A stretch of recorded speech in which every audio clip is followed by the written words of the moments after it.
party, right, Charlie, if ever there was one. Do you remember the prince's brainless comment that sending illegal immigrants to Rwanda is appalling? Well, an aircraft taking refused asylum seekers to Rwanda is to be diverted to the Royal Sandringham estate. The plane will be sent to Sandringham on the instructions of Royal Aide Lobotomy Len Saxe-Coburg, who we can talk to now. Welcome to the program, Len. Pleased to be here, Tricky. You say this aircraft will be only the first to be diverted to the Sandringham estate, and that thousands more full of illegals are to follow. But who authorized all this? Me.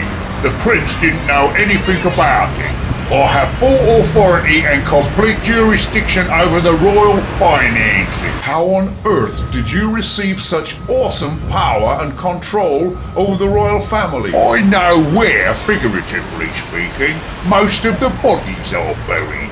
You see, I... Better move on, I think. As you wish. You see, after Big Ears' brainless comment that sending people to Rwanda was appalling, I knew I had to act.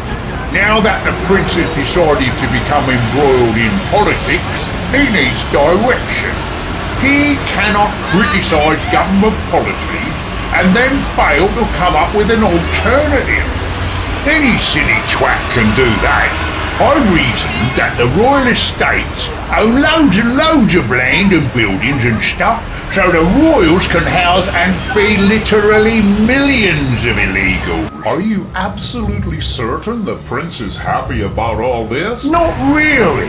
I was surprised to hear that when he heard about what I have done, he went into convolutions and started shouting and frothing at the mouth. He accused his pot plants of betraying him. He then began tearing up and incinerating all his trees and bushes, after stamping on them and swearing horribly for over an hour. But I'm not sure when he recovers he will be fine about all this. After all, he knows full well you can't criticise government policy without offering a solution. That would be appalling, especially when the answer to the problem is in our hands. It's quite simple. We just hand the royal estates to the illegals. And he hasn't tried to stop you? Too late now. I've signed contracts committing trillions to build the infrastructure which will totally destroy the royal estates. And the wildlife? As far as the wildlife is concerned, not even a rabbit will survive. But you can't make an omelette without breaking a few eggs. I may well be bankrupting the royals and turning their estates into massive bludgers camps, but we have a duty to protect all these penniless people. These poor wretches have paid more than $5 grand each to people smugglers so they can cross the channel in dinghies to escape the horrors and persecution of the evil French. Are you sure about this? Oh yes. The French swine are very probably torturing and humiliating illegal immigrants in Calais as we speak. And any of the immigrants that protest will be thrown from the top of the Eiffel Tower.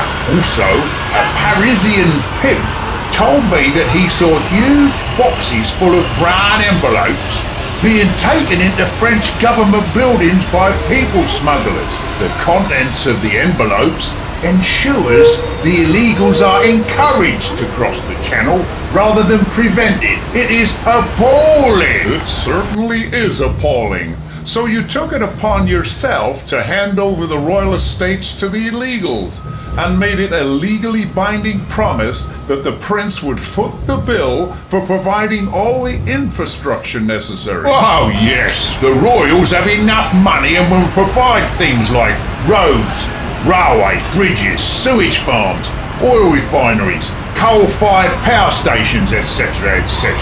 Contracts are all signed, can't be stopped. And it will put an end to this green nonsense once and for all. I have signed everything necessary to move 13 million illegals into the Sandringham estate alone. before the end of the year. Even the royal stables are being emptied to help feed them. I can see a time in the not too distant future when the whole population of Africa can be housed on our royal estates. It will be catastrophically overcrowded, but only the indigenous population of the UK will suffer.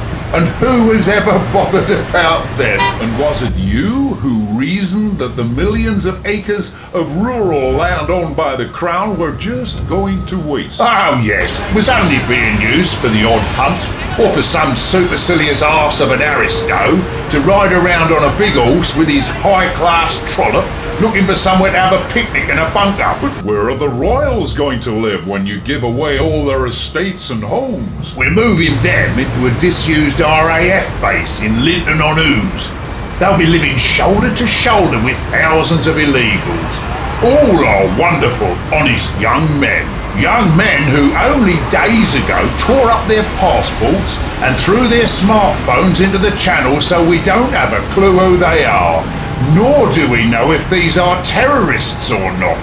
Isn't it exciting? And we must mention that these glorious, praiseworthy young men were transported from the channel by the people smugglers' own dedicated illegal immigration ferry services, run by the RNLI and some obscure and ineffectual organisation called the UK Border Fast. We are the Border Fast. Protect this country, my ass. Be mindful of which charities you support in the future, eh? Incredible and appalling. Moving into the disused RAF base is a wonderful way for the royals to meet the illegals so they can get to know these wonderful human beings better. So there we have it. The homes and estates of the overprivileged aristos given on a plate to the illegal immigrants. We can only hope the present inhabitants of the town of Linton-on-Ouse didn't really like their village very much anyways, and I bet Big Ears wishes he had kept his enormous sodding mouth firmly shut. It's appalling.